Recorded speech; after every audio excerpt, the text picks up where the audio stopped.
it's the other disciplines that sit around the project, the ones who are doing the environmental reports, the noise calculations, these other things that need to be done in terms of engaging with the communities, utilities, etc. There's so many other disciplines that aren't directly involved in the design of the project, but need to understand the latest design information. And they can all get that to the same place. And we're all working on the same thing, and it's very easy and visual. So that changes the coordination. It makes my job as a design manager an awful lot easier, I think, as well.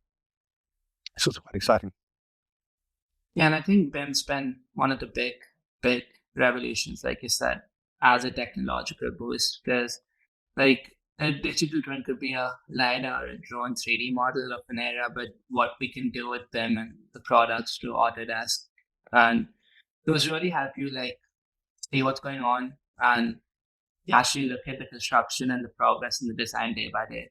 And even for monitoring now, moving on from Excel to like online platforms where you have GIS-enabled, you not only have one type of data, but multiple types of data.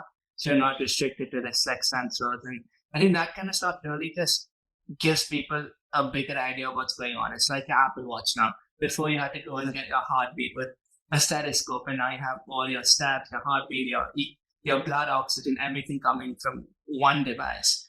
So you're fully aware. Place. Yeah.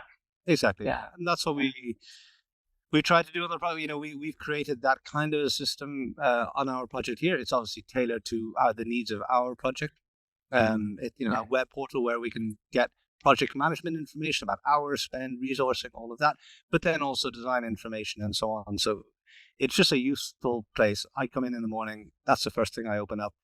We even have a little chat bot, which is a project-related GPT-based kind of specifically based with project information, so I can find out stuff about the project. It's all there in one place, and just really easy to use. So it's very helpful. Yeah, but I think the chatbots, large language models specifically trained on your project data are still pretty helpful because they analyze stuff really, really well. Yep. I was playing around with GPT for advanced data analysis, and it was plotting stuff for me and analyzing like books.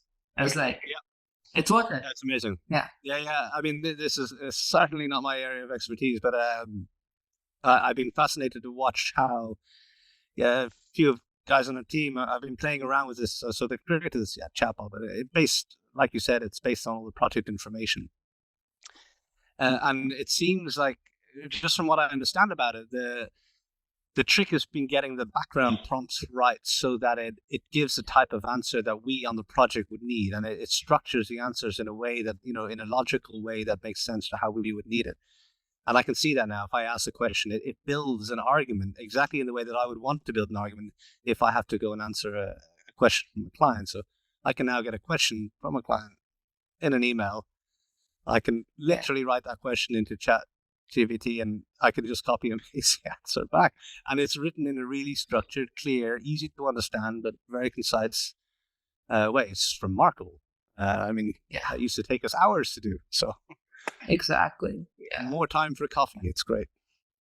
Exactly. And I think it's giving us more time, and it's also letting us think on the actual problems that could be done on the project as well. Like also replying to emails, etc. It also gives you sometimes, like when you use these tools, especially when it's like trained and it's not the generic models from like Gemini or ChatGPT, it knows your platform, so it gives you insights that you wouldn't think about, because you have like 5 people running out you. That's literally just looking at the information. And of course, you can add your own inputs and verify the answer. Yeah. Yes. Yeah. So, yeah. I think my next topic would be a bit more on your experiences at Europe on the geotech side. So, as a geotech engineer by training, what got you into the exact design phase? What interested you about the design phase, and what was your experience like being in the field? So like we briefly touched upon it at CrossTrail, but maybe in your younger days, like before that, like what was your learning? What was your growth? What was your experience? It's a good question. You're probably going to expose me here as not a very good geotechnical engineer. I was pretty young still on CrossRail, but what got me into it? I mean, I did always, for whatever reason, I always found geotechnical engineering, or at least I think I was good at it, or I got it at university. That always helps a little bit because you have a bit more confidence maybe with it. Whereas the structural engineering, it wasn't that I was bad at it. I just didn't quite get it in the way that I saw some of my colleagues really, getting into it. So, but it was almost more by chance.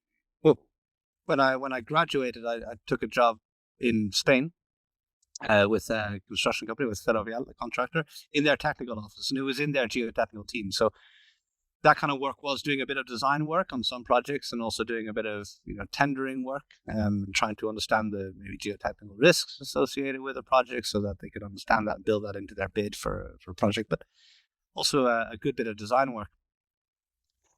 But that was quite short-lived. So my geotechnical design career was only about 2 years, and that's when I moved over to Crossrail, where it was still technical, but it wasn't necessarily design. So that was that kind of interpretation of what's happening on site, trying to come up with quick solutions to react to problems that we have on site, particularly around, it's all ground movements, asset movements, where buildings are moving, where train tracks that were going underneath are moving, and all of this, and trying to come up with solutions to mitigate against that as quickly as possible. So that's really fun. I mean, in terms of an evolution, to any young engineers, I would always advise spend a bit of time out on site doing that. If you are a designer, I mean, other people stay and they kind of come out on site their whole career, and that's fine, of course.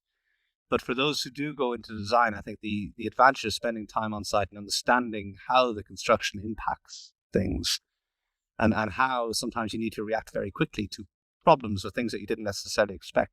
I think that's a great skill to have, and just useful knowledge, because later on when you go back into the design house, you're looking at a project that's going to be built 10 years down the line. Understanding what those possible consequences are really impact how you approach the design. I think that's just a really useful development thing to do. Yeah, and I think that's a really important advice, because like the first thing